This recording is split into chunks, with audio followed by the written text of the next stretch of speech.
અજયસિંહભાઈ અને રાજુભાઈ. મારો દીકરો વિતુ કનોડિયા કડીમાં કોંગ્રેસના ગભા કાઢે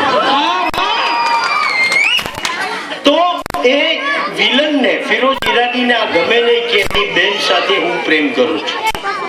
એટલે એકવાર રસ્તામાં ઉભો રહ્યો અને મને ઉભો રાખ્યો અને મને કહે છે કે એ છોકરા, ખબરદાર છે જો તું મારી બેન સામે આંખ ઊંચી કરીને જોયું છે તો, અને મારી કોઠીએ આવતો નહીં. મારી રજા સિવાય મારી કોઠીએ ચકલું ફરકતું નથી. મને કહે છે મેં કીધું અને તારામાં તાકાત હોય તો તારી બેનને કોઠીમાં પૂરી રાખજે. તારામાં તાકાત હોય તો તારી બેનને કોઠીમાં પૂરી રાખજે.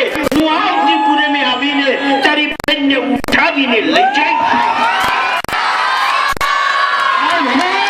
તું મને ઓળખતો નથી, હું કોણ? વટનો ધર્મ છે. કનુભાઈ ડાબી ગયું કે નરેશભાઈ અહીંયા આવો. અરે મેં કીધું કનુભાઈ મને ક્યાં બોલાવો છો? કોંગ્રેસ ડભાથી મારો ને વાત પતી ગઈ.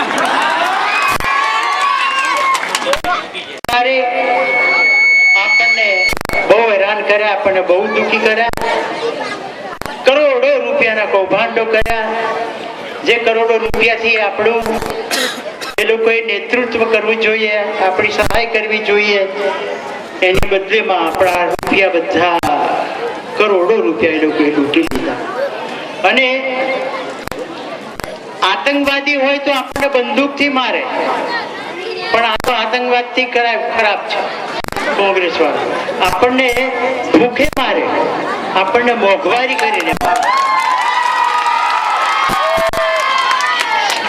એટલે અમે કહીએ છીએ કે હવે કોંગ્રેસમાં પેલા સારા સારા હતા બધા નીકળી ગયા, અને અમુક સારા હતા એ ભાજપમાં ગયા.